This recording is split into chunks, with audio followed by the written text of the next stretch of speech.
Dear learners, in today's session we are going to discuss about few of the antiseptics and disinfectant. As you all know, in our earlier video on antiseptics and disinfectant, the link of which is there in the description box. If you will go through the video, you will come to know about some introductory part of antiseptics and disinfectants.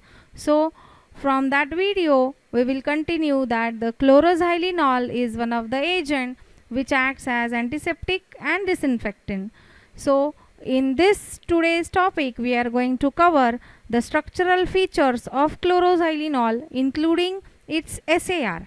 So coming towards the total structures which you are supposed to study under the topic antiseptics and disinfectants are: first is chlorocresol, then chloroxylenol, then proflavin.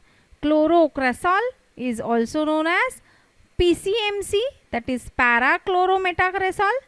Chloroxylenol is also known as PCMX, that is para-chlorometaxylenol, and third is proflavin.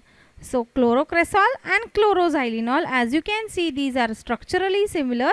So these both drug belongs to the phenolic compounds, and proflavin is containing acridine moiety in the structure. So on these three structures, the questions are basically asked in the exam. If you will see your syllabus copy, in the syllabus copy, the drugs which are asterisk marked or star marked, the drugs for which the structures are asked in the exam. So coming towards the structure of xylenol, as you can see in the image, this is the structure of xylenol. As the name xylenol is this name is chloroxylenol. So chloro stands for this chlorine group, and xylenol.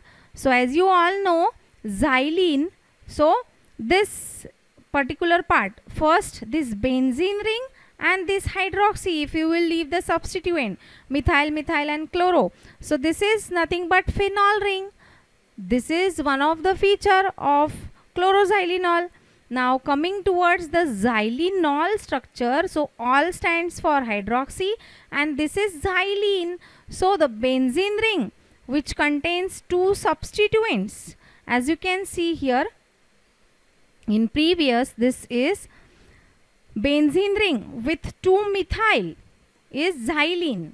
So if this one methyl position is fixed and if the another methyl is present at meta position, it is known as metaxylene.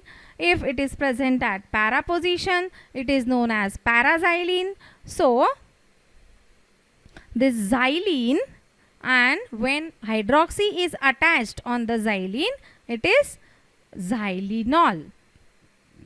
In this structure, since this is phenol, so CH3 is attached, both CH3s are there on the meta position. So it is known as metaxylenol. So this is xylenol. First one is phenol. So what is the next structure? The next structure is this, we have seen this is phenol, this is xylenol. Now this is para-chloro metaxylenol. मतलब सिर्फ difference क्या हुआ है ऊपर के structure में? If you will see in this structure, para position पे chlorine का सब्स्टिट्यूशन हुआ है, मतलब remaining structure is same. If you will see, this is phenol, and if 2-methyl with phenol, this is metaxylenol. So only para has been substituted now at only chloro has been substituted now at para position. So it is 4-chloro-metaxylenol, or you can call it as para-chloro-metaxylenol. So these are the few structural features of chloroxylenol structure, right? So coming towards the IUPAC name of chloroxylenol, it is 4-chloro according to the nomenclature rule. Again, for nomenclature rule you can see the link in the description box as well as for the numbering rule. So if you will see the nomenclature, it is chlorine, it is 4-chloro. chlorine is there, but it is at 4th position. So how you are going to number it? So according to the nomenclature rule, you are supposed to give the nomenclature starting from the alphabetical order. Now here it is C, here it is D. So it is first chloro will come. Now before going to the nomenclature, we will see the numbering. Now numbering, here it is first, second, third, fourth, fifth, sixth. Now why we have numbered from this?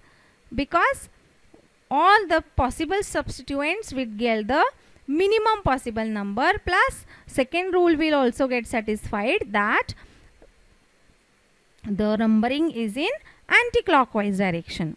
So according to the rules, it is 4 chloro, 3rd and 5th position 2 methyl groups are there. So it is 3,5-dimethyl and major parent nucleus is phenol. So it is 4 chloro.